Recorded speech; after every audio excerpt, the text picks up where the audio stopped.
So artist Darren Z created some of the coolest anime villain cosplays for the best childhood cartoons that ever existed. Last time I asked you who would win in a matchup between the Cartoon Network Akatsuki and the Nickelodeon Espada. This time, let's add a couple new challengers to the 4-way battle royale. Introducing 2 new key players in the brawl for the best nostalgic kids cartoons criminal group, the Boomerang CP9 and the Disney Phantom Troupe. Just like the last videos, I'll be briefly going over every individual character's strengths, weaknesses, and movesets on the villain roster, not spending too long on every minute detail, because if we did, we'd be here for hours dissecting some of these characters, and I know you want that, but no. Hopefully by the end of all of this, we'll be able to have a clear picture as to exactly how strong these Western animation villain organizations are and what each role some of these characters are going to play in the different criminal organizations they're in. With this being part 3 in the series, terms like Toon Force or like Universal are not going to be in detail explained. I will be introducing some new concepts, but if you aren't keen to some of those other ones, I highly recommend you check out the other 2 videos that I've done. If you don't care, or consider yourself a master of the forbidden knowledge and have studied the sacred text to the degree that you feel comfortable, let's just dive right in. Next time, we'll cover their direct opponents, the Boomerang CP9, so don't go anywhere.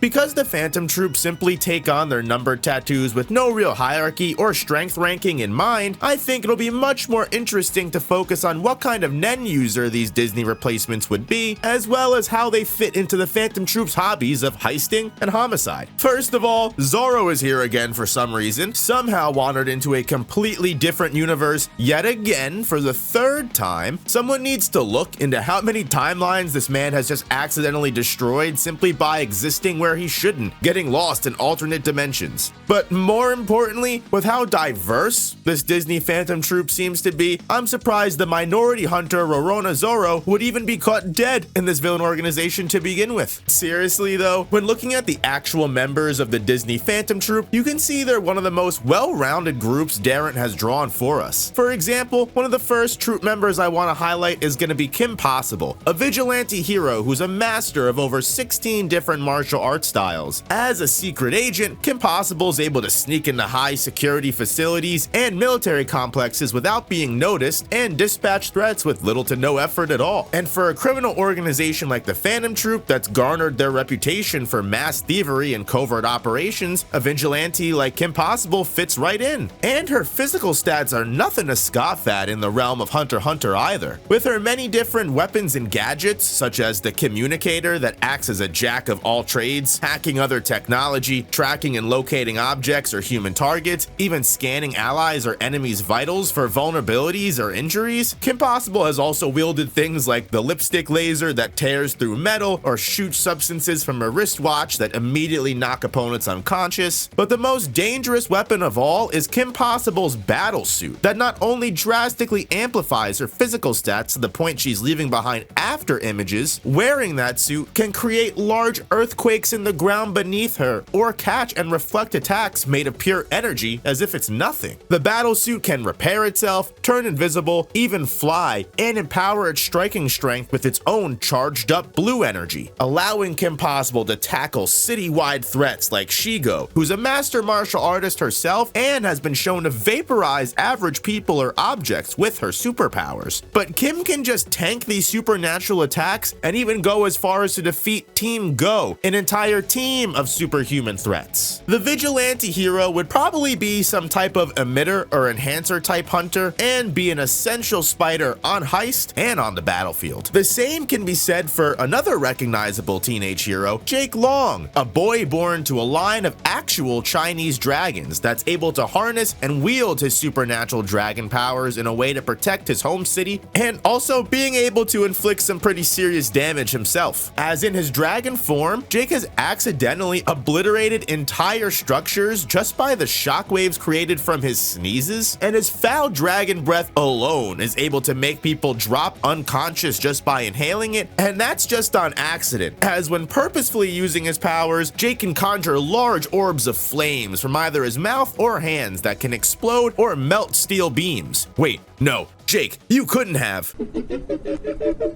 Even the general release of fire from Jake's transformation is enough to burn and cause harm to others, showing just how much power resides in the teenage dragon. And besides being immune to fire himself, Jake can also manipulate the different parts of his dragon body to partially transform and use his claws or tail for attack, conjure large windstorms with just the flaps of his wings, or even wield magical abilities like duplicating himself with chi manipulation. Jake Long would be a much more brutish Phantom Troupe member and not really working well behind the scenes or being stealthy. He's much more suited for the front line of combat, as Jake has shown time and time again that despite being a child, he's an exceptional hand-to-hand combatant and is capable of great acrobatic feats. On top of the fact his dragon form is also increasing his general awareness of his senses like sight and hearing, so that way it vastly improves Jake's surveillance and reflexes. If Jake Long can defeat the Dark Dragon, the largest supernatural and magical threat to his city and community, he can at least act as a part of the Phantom Troupe's muscle as a transmuter or manipulator. Unfortunately though, even in the Disney Phantom Troupe, there are some stinkers in the lineup. One of Disney's misses is gonna have to be Kick Buttowski, who, despite being an absolute menace to his friendly neighborhood and not being afraid to perform any insane stunt known to man, the only real potential this kid has shown is on the dodgeball field. I mean, sure, kid kicks a dodgeball so hard it catches on fire, punches one so hard there's a sonic boom, and is able to dodge every single dodgeball while running around the entire gymnasium and its walls like he's got ultra instinct or something. Actually, you know what? He might actually be kind of strong. But just because he can survive long falls or put human-sized Junji Ito craters in the ground doesn't mean he can actually endure going up against a heist with other Nen users or mafia members. The child is also often way too much of a risk taker for his own good and repeatedly gets himself hurt instead of actually ever completing his stunts half the time. Kick Buttowski would play his best position in a behind-the-scenes role for the Phantom Troupe as some kind of like stuntman with enhancement Nen maybe, or like crazily enough, I could even see Kick Buttowski being some mad scientist specialist Nen type. Because, and I mean, hear me out on this one, when it comes to being a unique individual who is willing to do whatever it takes to accomplish what he sets his mind to, Kick Buttowski has proven himself quite the intelligent psychopath in certain situations, completing a month's worth of homework in one night. Also, he could free up his schedule to work on a vehicle that would be capable of breaking the sound barrier, and that's just all in one day. I mean, this requires some level of extreme resolve and genius, making me think Kick Buttowski could fill the role of some crazy inventor or strategist type that, while making absolutely no sense at all to his teammates, would somehow always come to the correct conclusion or best outcome, despite it seemingly appearing as the most dangerous option to go through. Speaking of other characters that would probably play better roles in the background than being on the front lines, would be the twins from Gravity Falls, Dipper and Mabel Pines. Now, a character like Dipper is the embodiment of prep time. Bro is always coming to every single situation with some kind of complicated plan, even to the point that just asking a girl to the dance was a point-by-point mission. And Mabel herself is responsible for solving crime mysteries that no police officer or detective was capable of figuring out on their own in like 100-year time spans. The twins' genius does not extend to just plain preparation either, as even mid-crisis, both Mabel and Dipper have proven their ability to think on the fly. I mean, Dipper's quick wit is what led to the creation of the crystal flashlight, which is an invention that's capable of changing someone's size or just outright increasing their strength, something that can definitely extend to Dipper's allies. And Dipper also personally has access to other weapons like the memory gun that can disrupt enemies' neural pathways and directly delete their memories, or the magnet gun that can magnetize objects and attract them from afar for offense or defense. Mabel herself is an expert in building extremely dangerous pyrotechnics or creating bombs from household disposables. With the amount of paranormal threats they've both faced, their resolve under pressure is commendable. Dipper was willing to throw hands with literal hands, and Mabel showed she's just as capable as her brother because she literally physically beat Dipper in a fight fight while he was possessed by Bill Cipher. We also can't forget about the time that Dipper completed his training with the Manitars, meaning he's capable of smashing an entire boulder and enduring the pain hole. But the twins have also survived colossal explosions, stood up against planetary threats like Bill Cipher, and while I wouldn't put Dipper or Mabel in the same tier of power as like Kim Possible, they could both make experienced hunters who honestly could fit into any category of Nen. Whereas someone who I think comes a little bit closer to Kim Possible in overall ranking would be Randy Cunningham. Who? The whitest possible name you could ever give to a ninja. But despite only being in 9th grade, after receiving the ninja mask and saving his town from multiple different shinobi-related threats, Randy is actually quite the capable combatant and shadow assassin. Randy the 9th grade ninja is exceptionally adept at all different types of weaponry, such as grappling hooks for stealthy transportation, chain sickles for long-range fighting, or special ninja bombs like smoke, freezing, or stun grenades. Randy's favorite melee weapon is his katana that he can dual wield if he so chooses. And whether he's fighting monsters, robots, or the forces of magic, the 9th grader always comes out of the battlefield somehow unscathed. Randy Cunningham has proven himself stronger than villains in his universe like Lucius O'Thunderpunch that have obliterated large meteors with their strikes. Adapting to each one of these dangerous threats as they come, Randy also has access to multiple different versatile magic spells of his own to aid his assaults in battle. The 9th grade ninja can easily make enemies or even machines for some reason vomit by hitting the correct pressure points, and his heightened ninja senses allow him to fight blindfolded or predict opponents' actions as if he had precognition. To the point, my man has even dodged full-on laser beams of light. When channeling his maximum power, Randy's able to launch colossal shockwaves of pressurized air from his punches, or even manipulate the earth around him to split into clones, or summoning giant sandworms that can aid Randy in battle. And at his most powerful, Randy can transform into a rage mode where he gains elemental powers such as Ninja Tengu fireballs that launch and explode on contact with their targets, putting Randy Cunningham in a similar league of town/city saving troop members like Kim and Jake as either a dual enhancer/conjuration type or specialist. However, if you've been following these videos up until this point, you'll notice that so far none of the Disney Phantom Troupe have really been too impressive. They all sit around similar levels of power and they can definitely protect entire cities from villains, but it takes only one big heavy hitter from the other teams and their entire troop is taken out. And you would be right in assuming that if it wasn't for the last 3 duos that I've got to go over on this Disney Phantom Troupe list, including the new mastermind of the troupe that will be replacing Crollo Lucifer as the Dark Prince of the Spiders. And you'll see right away the 2 power couples of Puka and Garu and Star and Marco from Star vs. the Forces of Evil will heavily inflate the Phantom Troupe by a lot. Puka and Garu are the first members to vastly benefit from the Toon Force hack, while Garu expresses himself as a much more serious ninja and tries to rely on his ninjutsu and impressive acrobatics. His yandere girlfriend by force, Puka, is the one that relies on these benefits of reality bending to get by. That being said, I don't want to besmirch their names too much as they are both strong ninjas. Even Puka herself is able to dispatch enemies with her physical skills just like Garu is. And although Puka and Garu take it a step further by effortlessly dodging extreme speed obstacles like lightning bolts or running around the world in less than a day, the main difference between Puka and Garu is that they are essentially immortal. Garu himself was shown surviving even after being reduced to just a skeleton, and Puka herself almost never takes a single lick of damage despite all the things that happen to her, like being crushed by boulders. As a man of honor, regardless of his Toon Force levels of durability, Garu has earned his attack potency and strength respectively through intense training and taking a vow of silence to further prove his dedication to the ninja craft. He's shown the power to turn people into stone, split himself into illusionary clones, or even transcend to the astral plane. Garu can even manipulate electricity to do things like fly or even conjure massive amounts of lightning, so much so that he can disintegrate foes on contact or generate comparable power to his rival Toby that was said to create electricity with the power of over 1,000 storms and can effortlessly take down large buildings. And then there's Puka, who's transformed both her and Garu into star constellations in the sky without hesitation, or just created humongous vicious weather by being in a foul mood. With her control over reality, Puka has also acknowledged the existence of other universes, such as Sailor Moon, and conjured her wand and outfit in order to make use of all of her powers and transcend dimensions. Puka has once also evolved into a transformation known only as Noodle Girl, where even just by taking footsteps, the entire Earth itself quaked in fear. She is like literally if Roar XD was a fighting style, which I think should easily classify her as a high-tier member of the Disney troupe and most likely a specialist, since Puka kind of just manipulates the universe to her will. Meanwhile, the more traditional Lightning Ninja Garu probably sits somewhere closer to Killua on Transmuter or maybe even Emitter. And our next power couple, Star and Marco, I think take the cake as the strongest members of the entire Disney troupe. Because if you're not familiar with Star versus the forces of evil, welcome to the club. Honestly, the more I found out, the more terrified I got. Star Butterfly is a princess from another dimension that possesses a wand and capacity for magic that could one day result in the destruction of multiple universes. Actually, having already deleted some in the past, albeit those dimensions were fixed afterwards by her very same magic, wielding the Butterfly family's royal magic wand. By the end of her series, Star Butterfly is an exceptional combatant that's able to combine her genius intelligence and adaptability with her wand's extreme magical prowess to wield power that has saved the multiverse on many occasions. On screen, Star is shown the ability to create portals to other dimensions or use an all-seeing eye that can find any person or anything, no matter where or when they are. And on the battlefield, the princess can conjure giant butterfly wings to increase her agility and mobility, while also launching powerful magic attacks like barrage of explosive leeches that blow up on contact, or ice beams that can freeze opponents and even manipulate full blizzards. Which is sure all great, right? But what makes her better than some of these previous entries? Well, it isn't until you take a look at one of Star's spells in her little book that you can see the kind of extremities she's capable of bringing out. Because despite that low experience she has, Star's royal wand isn't put on some kind of restriction or limiter. From the get-go,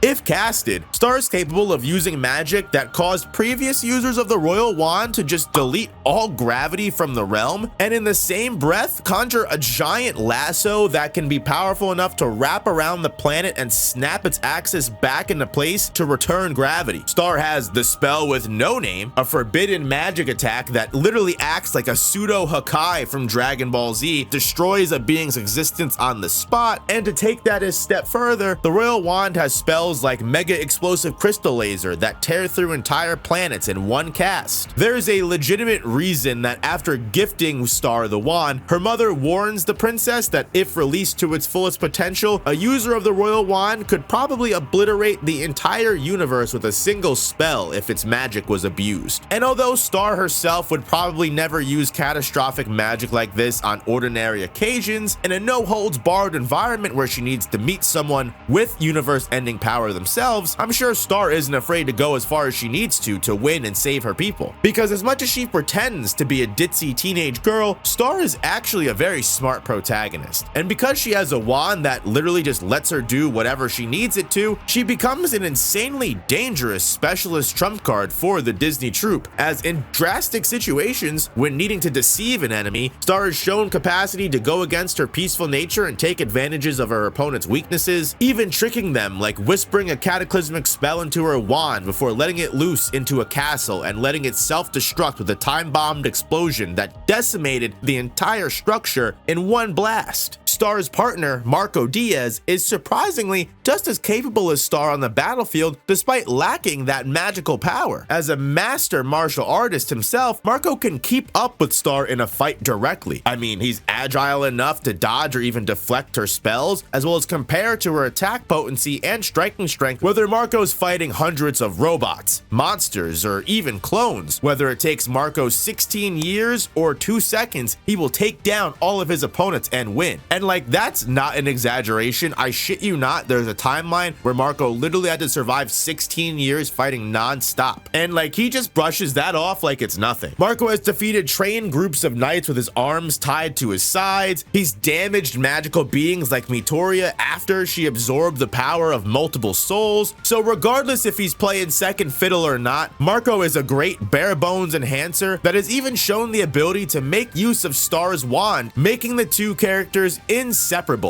However, power isn't everything in the Phantom Troupe, which is why I think the perfect replacement for Crollo Lucifer as the leader of the Spiders, that role goes perfectly for Phineas Flynn and his adopted brother Ferb. As the cold, calculating, yet extremely compassionate about their teammates leader of the Shadow organization, I think the position couldn't be better suited for the extremely big-brained and normally pacifistic Phineas. And considering Ferb is mostly just that sidekick that helps Phineas with his adventures and ideas on what to do on what day, outside of their extreme Toon Force durability and reality bending, most of Phineas and Ferb's power stems from Phineas's genius intelligence. They've created reality bending inventions like it's an everyday occurrence, such as omniscient supercomputers that can strategize every outcome, or molecular separators that can literally and figuratively take people apart. The brothers have built spaceships to travel to outer space, or even created portals that can access alternate dimensions or jump to different times, such as the past or future. And the thing that separates characters like Phineas and Ferb from other duos like Dipper and Mabel, while diving deeply into the supernatural in Gravity Falls, they do not have the same kind of insane Toon Force that Phineas and Ferb do, as their inventions not only exceed the other Genius Troupe members on grounds of scale, considering no other member has developed a robot that was able to conjure a force field around the entire galaxy, quote unquote, just because, but the brothers' capacity to manipulate reality itself allows them to shift entire environments or just bare bones create pocket dimensions in seconds, as if the world was a Broadway set for them. And what if I told you that actually none of this was Toon Force, and there was a legit real-world explanation as to why Phineas and Ferb have such a strong control over reality itself? In a special crossover episode, Baljeet discovers that he has enough evidence and logical data to scientifically prove a new natural law of the universe. He entitles it the Phineas and Ferb effect. By emitting positive aura from their bodies, both Phineas and Ferb have a passive effect on the physical realm's natural probability. Just by existing, the two brothers' presence alone influences reality in such a way that the universe must always shift in accordance with their supernatural good luck, meaning any threat that goes against the brothers will inadvertently miss them, or even worse, be reflected right back on themselves, making Phineas and Ferb two nigh immortal beings capable of not only creating any situation they put their minds to, but are inversely incapable of having any bad thrown in their direction, as specialists who can work in the shadows and direct the troupe with what they should do that day. Phineas and Ferb can lead their fellow criminals proudly, commanding respect regardless of their less dangerous nature. Also, in Darren's art, they have both the Omnitrix and the Infinity Gauntlet, so take that as you will. How strong do you think the Disney Phantom Troupe are compared to the other three villain groups? More importantly, what are their chances of beating the Boomerang CP9? Let me know what your thoughts are down in the comments below, and make sure you hit that like button to let me know that you enjoyed the video. But even more importantly, make sure that you subscribe so you don't miss the next video in the series that goes over everybody in the Boomerang CP9. And if you haven't already, make sure you check out the two other videos that cover the Nickelodeon Espada and Cartoon Network Akatsuki, and I will see you guys in the next one. Peace, peace.